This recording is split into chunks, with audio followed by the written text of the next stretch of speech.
बड़ी खबर देहरादून से। सीएम धामी से मिले पूर्व नेता प्रतिपक्ष प्रीतम सिंह और प्रीतम सिंह ने मुख्यमंत्री के आवास पर शिष्टाचार भेंट की। ये बड़ी खबर आपको बता दें, सीएम धामी से मिले पूर्व नेता प्रतिपक्ष प्रीतम सिंह और ऐसे में आपको बता दें कि प्रीतम सिंह ने मुख्यमंत्री आवास पर शिष्टाचार भेंट की। प्रदेश के सर्वांगीण विकास के लिए कई विषयों पर चर्चा भी की गई है। तो मुख्यमंत्री से ये मुलाकात हुई है प्रीतम सिंह की। नेता प्रतिपक्ष रह चुके हैं पूर्व में प्रीतम सिंह और ऐसे में अब मुख्यमंत्री से उनकी ये मुलाकात काफी चर्चा में भी है, क्योंकि उत्तराखंड में आपको ये भी बता दें कि बीते दिन ही नए प्रदेश अध्यक्ष के साथ साथ नए नेता प्रतिपक्ष का भी ऐलान हुआ है और नया नेता प्रतिपक्ष जो है वो चुना गया है। लेकिन उसके बाद में अब ये एक मुलाकात होती है। पूर्व नेता प्रतिपक्ष प्रीतम सिंह की मुख्यमंत्री के साथ ही मुलाकात हुई। मुलाकात के दौरान की ये तस्वीरें भी सामने आई हैं और काफी चर्चाओं में ये मुलाकात भी बनी हुई है।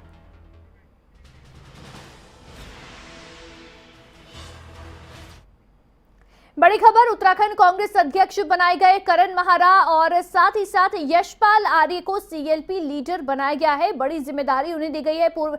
इस समय आपको बता दें कि करण माहरा एक और जहां उत्तराखंड कांग्रेस के अब अध्यक्ष होंगे, तो वहीं यशपाल आर्य को नेता प्रतिपक्ष बनाया गया है।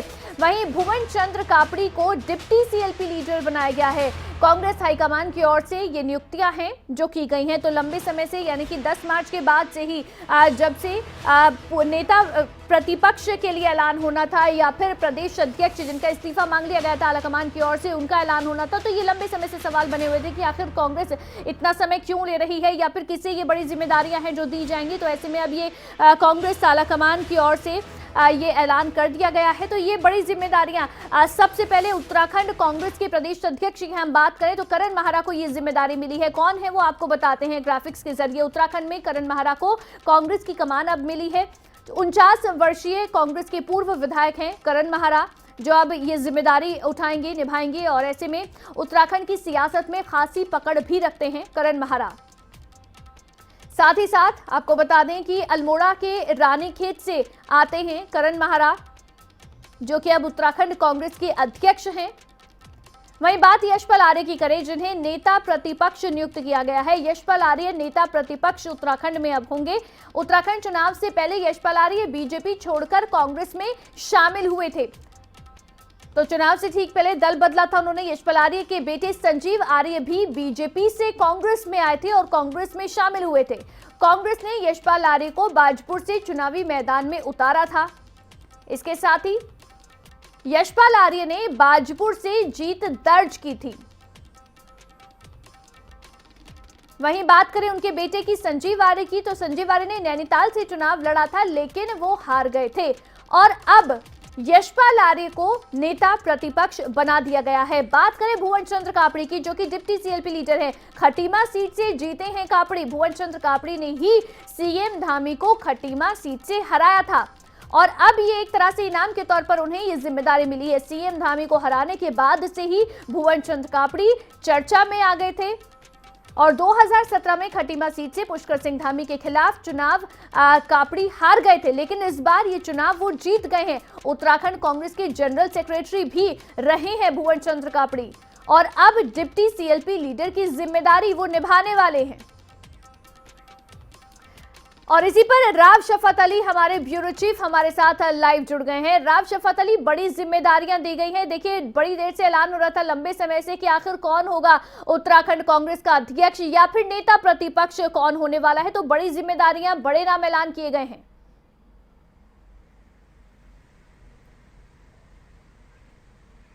जी अवंतिका, देखिए लंबा इंतजार करना पड़ा कांग्रेस को, क्योंकि ऐसा पहली बार हुआ कि सदन तो चला लेकिन कोई नेता प्रतिपक्ष नहीं था और उसके साथ ही कोई प्रदेश अध्यक्ष बाहर भी नहीं था।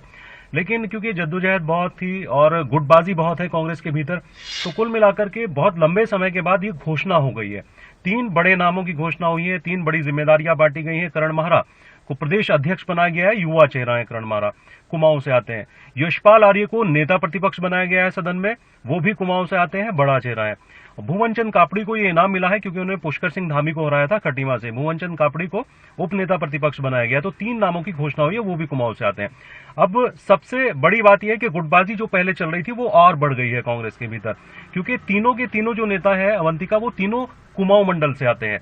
अब सोशल मीडिया पर जो मुहिम चल रही है गढ़वाल मंडल को लेकर के कि आला कमान ने नजरअंदाज किया है गढ़वाल मंडल को और किसी भी नेता को कोई जिम्मेदारी नहीं दी है।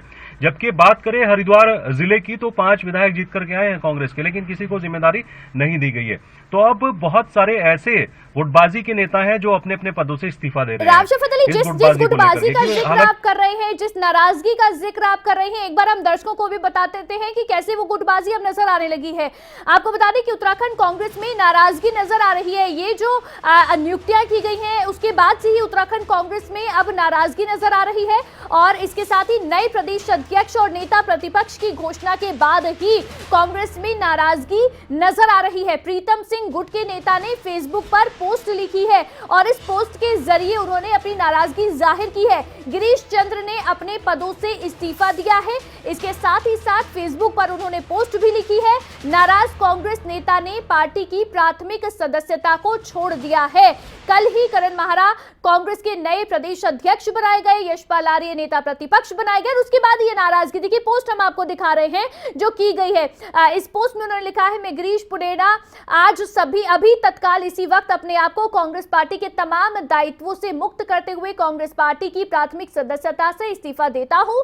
विगत सप्ताह में डिजिटल सदस्यता अभियान के दौरान जिन साथियों को मैंने कांग्रेस पार्टी से जोड़ा उनसे भी क्षमा प्रार्थी हैं। बड़े भाई समान मेरे आदर्श रहे श्री प्रीतम सिंह जी से जो है इसके साथ ही उन्होंने ये इससे भी क्षमा प्रार्थियों की ईमानदारी और काबिलियत के आगे धन बल जो है वो हावी हो गया है, तो धन बल हावी रहा है, ये बड़ी बात उनकी ओर से कही गई है।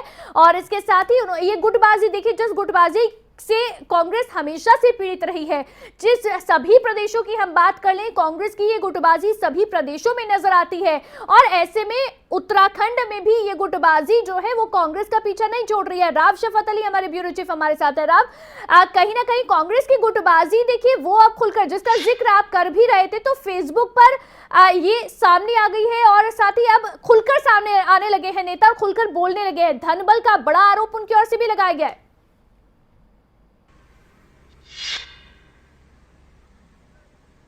हाँ अवंतिका, देखिए गुटबाजी का ही नतीजा है और अभी तो ये बानगी भर है कि सिर्फ 10-5 पोस्ट हमें ऐसी दिखाई दे रही है, लेकिन आने वाले वक्त में ये कांग्रेस के लिए फजीहत हो सकती है।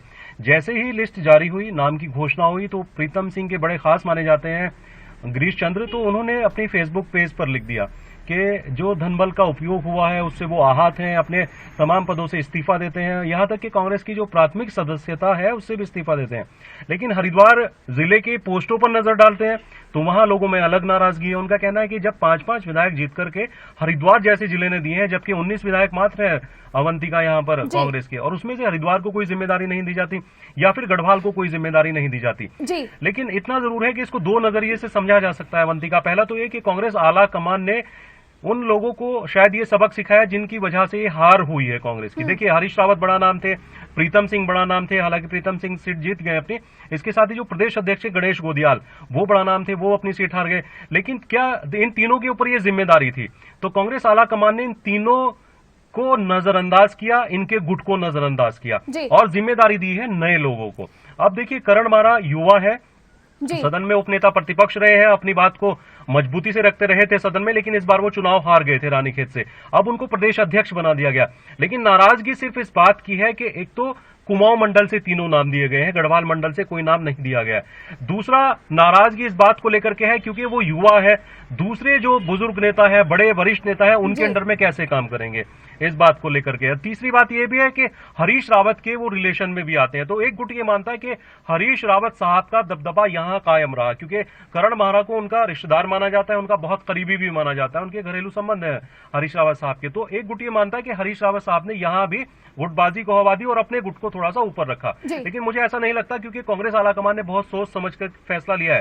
पर इन तीनों के नाम की घोषणा के बाद ही अवंतिका हम देख रहे हैं कि राज्य की राजनीति में, कांग्रेस की राजनीति में खासकर बिल्कुल जाहिर तौर पर देखिए शफात, इस समय जो गुटबाजी का जिक्र तो आप कर ही रहे हैं, नाराजगी का जिक्र आप कर रहे हैं, लेकिन यशपाल आर्य एक वो नाम जो कि चुनाव से ठीक पहले ही उन्होंने पार्टी बदली थी, बीजेपी छोड़कर वो कांग्रेस में आए थे, उन्हें नेता प्रतिपक्ष जैसी बड़ी जिम्मेदारी दे दी गई है। तो क्या इस बात से भी नाराजगी कहीं ना कहीं पार्टी के भीतर नजर आ रही है?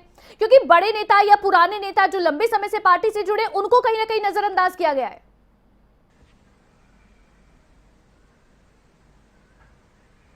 हाँ, बिल्कुल अवंतिका, आपने बिल्कुल ठीक कहा। यशपाल आर्य क्योंकि भाजपा छोड़ करके कांग्रेस में आए, अपनी सीट को जीत गए। उससे पहले वो भाजपा में थे और उससे पहले वो कांग्रेस में भी थे। कांग्रेस में बड़ी जिम्मेदारियां उनके पास थी, लेकिन वो भाजपा में चले गए थे, उसके बाद वो कांग्रेस में आ गए। सवाल यही हो रहा है कि एक शख्स एन वक्त पर, एन मौके पर अपनी पार्टी को छोड़ के कांग्रेस में शामिल होता है, कांग्रेस में जीता है और उसको नेता प्रतिपक्ष बना दिया जाता है। तो ये गुटबाजी को कह सकते हैं कि इससे हवा मिल रही है। प्रीतम सिंह एक जिम्मेदार नेता है, प्रदेश अध्यक्ष यहाँ के रहे हैं, नेता प्रतिपक्ष हालिया वो जिम्मेदारी अपनी संभाल रहे थे पिछली सरकार में जब देखा, लेकिन अब प्रीतम सिंह को पूरी तरह से हाशिए पर कर दिया गया। तो ये सोचने वाली बात है कि कांग्रेस आलाकमान ने किस तथ्यों को लेकर के ये फैसला किया, किन मुद्दों को लेकर के। शफा, जब आप प्रीतम सिंह का जिक्र कर रहे हैं तो जिक्र आप उस बात का भी कीजिए कि उनकी जो मुलाकात मुख्यमंत्री के साथ हुई है उसके क्या मायने हैं, क्योंकि एक तरफ ये नियुक्तियां होती हैं, दूसरी तरफ उनकी मुलाकात होती है।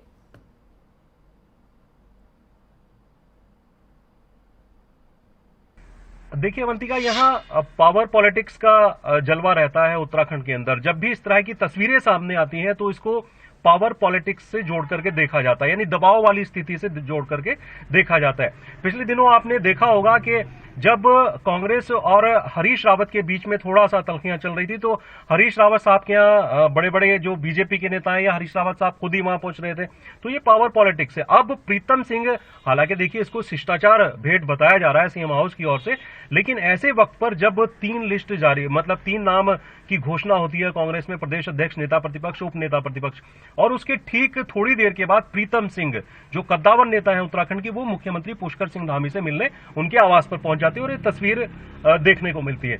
तो इसको कह सकते हैं कि एक पावर पॉलिटिक्स है। कांग्रेस को शायद आलाकमान को दिखाने की कोशिश है कि राजनीति में कुछ भी हो सकता है, क्योंकि देखिए अभी चर्चाएं हैं कि 3 से 4 विधायक भाजपा के संपर्क में है। हालांकि वो कौन कौन से विधायक हैं ये तो नहीं बता सकते हम, लेकिन सूत्रों के हवाले से खबर है कि 4 विधायक ऐसे हैं भाजपा के संपर्क में है कांग्रेस के, और कुछ विधायक ऐसे हैं जो पार्टी को छोड़ सकते हैं। और हो सकता है कि जो उपचुनाव हो, मुख्यमंत्री पुष्कर सिंह धामी जहां से उपचुनाव लड़े, ये भी सियासी चर्चा है कि कोई कांग्रेस का ही विधायक अपनी सीट को छोड़ दे। तो इसको कह सकते हैं कि जो तस्वीर वायरल हुई है ये पावर पॉलिटिक्स की तस्वीर है, ताकि कांग्रेस आलाकमान को लगे कि जिसको हाशिए पर किया गया वो मुख्यमंत्री से मिलने पहुंचे और सियासत में कुछ भी संभव हो सकता है। बिल्कुल, सियासत में कुछ भी संभव हो सकता है और आगे आने वाले समय में उत्तराखंड की सियासत की तस्वीर कितनी और बदलती है ये जरूर हम जो है उस पर नजर बनाए रखेंगे। बहुत शुक्रिया राव शफत अली, तमाम जानकारी आपने दी है। लेकिन इस समय देखिए, नए नेता प्रतिपक्ष हो, चाहे उत्तराखंड कांग्रेस के अध्यक्ष हो, उनकी नियुक्तियां तो हो गई है, लेकिन जिम्मेदारी बहुत बड़ी है। उत्तराखंड कांग्रेस के अध्यक्ष के ऊपर जिम्मेदारी सबसे बड़ी संगठन को एकजुट करने की है, जो कि जो है एकजुट होता हुआ नजर नहीं आ रहा है।